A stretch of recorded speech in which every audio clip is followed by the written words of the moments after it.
kakilalang pusang gala, ikang ang kanyang pangalan. Mahilig sa maitim na batutang mahaba. Isang araw na huli ko siyang may kasama sa likod bahay ng matandang binata. Nakatakip ang kanyang mga mukha upang hindi makilala, subalit nangangaling asawang kanyang mabango na tanging siya lang ang may ganong taglay na amoy. Kaya dahan-dahan kong nilapitan, ako'y nagulat sa aking nakita. Si Ekang na pusang gala pala'y magaling gumiling ng pataas at pababa. Si Ekang ay dalaga na kaya sinasabi niya ay Si Ekang ay dalaga na kaya ang palaging sinasabi niya ay Magsipagtabihan na kayo dahil parating na ang malakas, sa wala nang tatalo sa galing nitong pusang galang na kilala. Kaya magsiuwian na kayo dahil may nanalo na. Kinabukasan napadaan ako sa ilog bayan upang mamingwit ng anghalian. Subalit alam niyo ba ang aking nakita?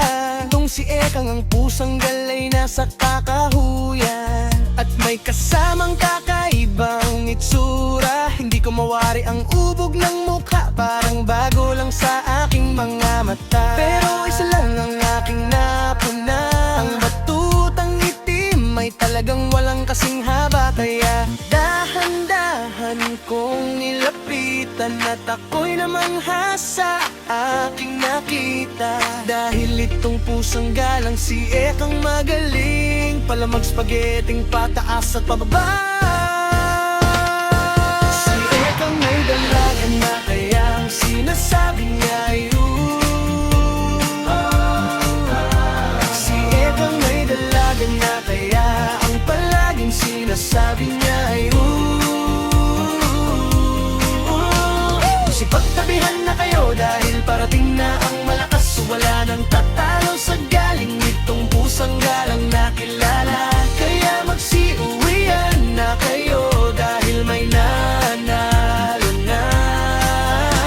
Isang gabi naglalakad ako sa kanto namin, madilim ang paligid at tanging kabilugan lang ng buwan ang nagsisilbing gabay sa akin. Pero meron akong narinig na mga kaluskos sa hindi kalayuan na ikinatayo naman ng aking mga balahibo. Ako'y natakot dahil ako'y takot sa multo. Hero, kailangan kong lakasan ng aking loob at labanan ng takot sa aking dibdib. Kaya ako'y lumapit sa hindi kalayuan at tita ko sa sulok ng eskinita. Itong pusang galang si Ekang na may hamog, maitim na batutang mahaba at walang humpay sa paggalaw ng otso-otso. Si Ekang ay dalaga na kaya ang sinasabi niya ay Si Ekang ay dalaga na kaya ang palaging sinasabi niya ay Magsipagtabihan na kayo dahil parating na ang malakas, wala nang tatalo sa galing nitong pusang galang na kilala. Kaya magsiuwian na kayo dahil may nananalo na. Kami natipon-tipon ng mga lahat ng kapitbahay upang pangusapin, dahil hindi na kami makatiis at pinuntahan namin ang pusang gala na si Ekang sa kanilang bahay upang linawin lahat ang aking mga nakita.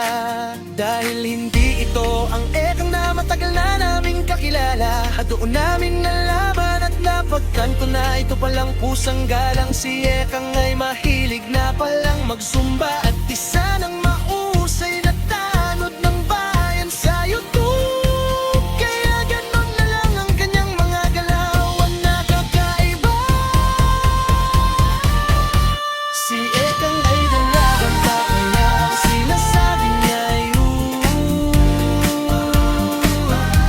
Si Ekang ay dalaga na kaya ang palaging sinasabi niya ay Magsipagtabi